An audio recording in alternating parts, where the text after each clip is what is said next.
Bonjour à toutes et à tous, vous écoutez Cinécast, le podcast qui chaque semaine vous recommande des films à voir au cinéma, en streaming ou en VOD. Ici Thibaut en direct du Festival de Cannes et aujourd'hui je vais vous parler du film Twilight of the Warriors Walled In, aka City of Darkness en français. Oui, encore un titre en anglais, remplacé par un autre titre en anglais, qui est le nouveau film de Soi Chiang, dont la date de sortie est déjà prévue pour le 4 septembre en France. Alors qui est Soi Chiang? C'est le réalisateur de Vous savez, ce film hongkongais qui a cartonné en 2023. Ensuite, il a fait Mad Fate, un film qui est pas encore sorti, je pense, mais qui a fait le tour des festivals de cinéma de genre, qu'on n'a pas pris, nous, par exemple, au BIF, mais on lorgnait déjà sur Twilight of the Warriors Walled In, qui nous faisait grandement envie et qui a donc fait sa première mondiale ici en séance de minuit au Festival de Cannes. Et en fait, il est question des années 80 où à Hong Kong, la loi la loi britannique, parce que Hong Kong était encore une enclave britannique, ne s'appliquait pas dans la redoutable citadelle de Kowloon, une enclave livrée aux gangs et trafics en tout genre. Et fuyant le puissant boss des triades Mr. Big, le migrant clandestin Chan Lok Kwon se réfugie à Kowloon où il est pris sous la protection de Cyclone, chef de la citadelle. Avec les autres proscrits de son clan, ils devront faire face à l'invasion du gang de Mr. Big et protéger le refuge qui est devenu pour eux la cité fortifiée. On en parle un peu plus longuement après un extrait de la bande-annonce. 进了城寨，都他妈是麻烦。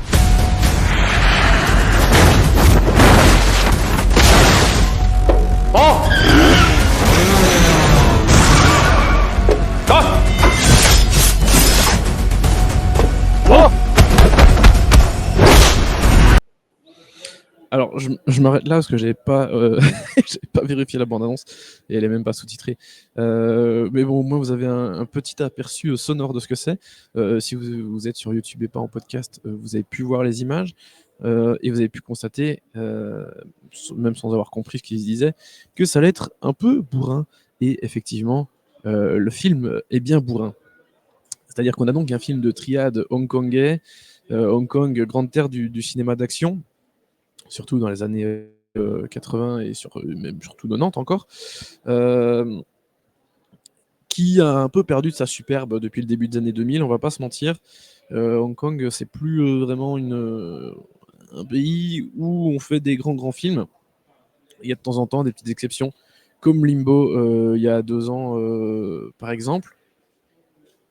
Et bah, je vais mettre Twilight of the Warriors Walled In dans ces exceptions aussi, parce que Soi Chiang, il revient vraiment en grande forme. J'avais pas trop aimé Mad Fate, c'est donc le film dont je vous ai parlé précédemment, qu'il a fait juste après Limbo, et donc avant celui-ci. Mais globalement, c'était un film tout à fait correct. Mais ici, par contre, il revient avec quelque chose de très fort, et fort pour plusieurs raisons. La première, déjà, en fait, c'est l'histoire assez. Au début, on a l'impression de se perdre un peu parce qu'on a des explications avec des écritures, enfin voilà, des cartons qui expliquent les prémices de l'histoire. On parle de pas mal de personnages, c'est un peu confus, et puis l'histoire se lance rapidement, et on a donc une bonne histoire de triade avec des gangs différents et des gens qui vont se bastonner. Voilà, simple, efficace.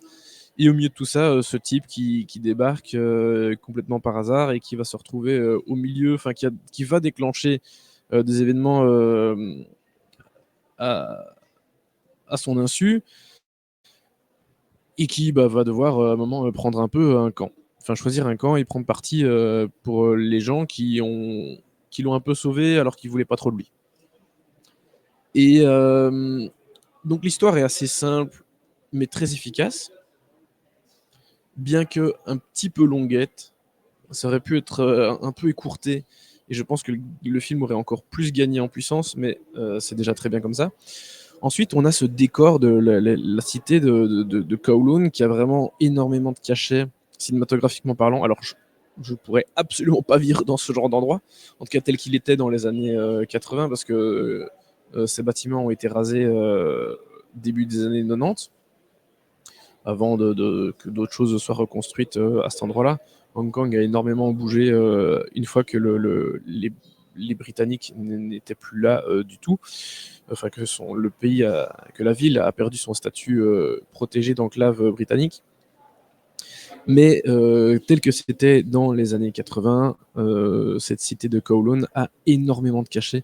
C'est donc beaucoup des bâtiments un peu entassés les uns sur les autres avec des petites ruelles, des câbles qui passent partout. C'est crade, c'est sombre, avec plein de petites échoppes, des petits magasins, des taudis. Et donc vraiment visuellement, c'est très très cool de tourner dans ce genre de lieu. Et donc l'endroit a vraiment un putain de cachet incroyable. Et voir un film de triade et des gens qui vont se bastonner dans ce type d'environnement, c'est vraiment très très cool. L'action, parlons-en. Les films d'action se renouvellent rarement. Et un film où ça se bastonne, là où tu dois faire fort, c'est dans la façon de se bastonner et dans les façons de blesser, de tuer des gens. Par des mouvements cool, avec des objets pas forcément courants pour ce genre de choses. Et à ce niveau-là, le film fait assez fort. C'est vraiment généreux. Il y a plein d'idées. Ça se bastonne fort. Le son est fort. Forcément un peu exagéré aussi.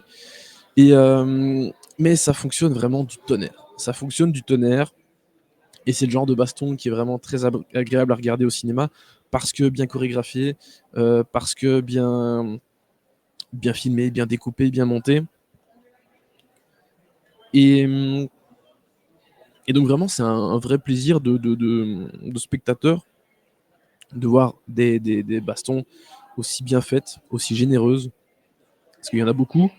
Elles sont longues et vraiment, c'est parfois fou ce qui se passe.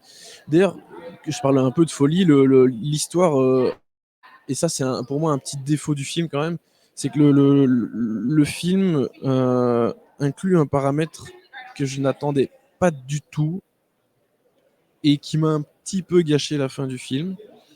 C'est un élément qui concerne un personnage et on n'était pas du tout dans ce genre de choses pendant tout le film. Et puis il y a ce truc-là qui apparaît et t'es là, ah, ok. Et ça, j'ai trouvé ça un peu dommage parce que, en fait, c'était pour moi pas nécessaire.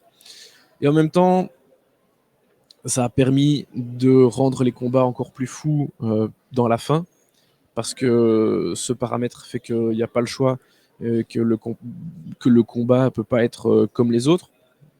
Ça peut pas être normal, ça peut pas être du 1 contre 1. Les choses doivent changer, doivent s'organiser différemment, se chorégraphier différemment. Donc voilà, on a une fin qui est un peu plus, qui est assez spectaculaire au niveau de son action. Mais voilà, moi, j'ai quand même un petit bémol par rapport à ce petit paramètre qui vient changer les choses. Et je reste très volontairement flou sur la question. Le cast est top, vraiment top. Honnêtement, alors je vois quelques films hongkongais chaque année, enfin des nouveaux films hongkongais chaque année.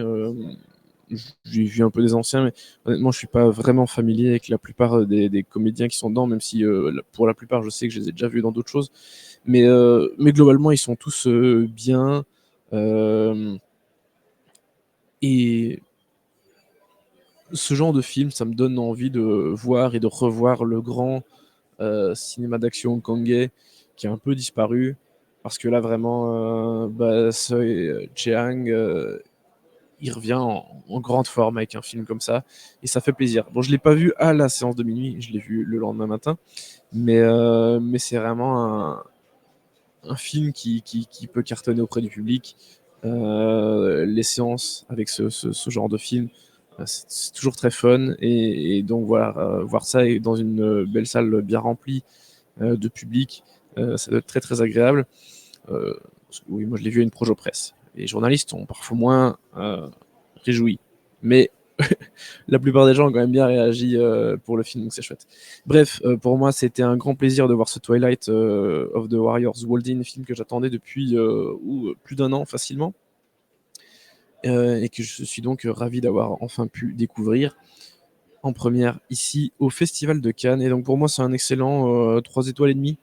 Vraiment un bon gros plaisir.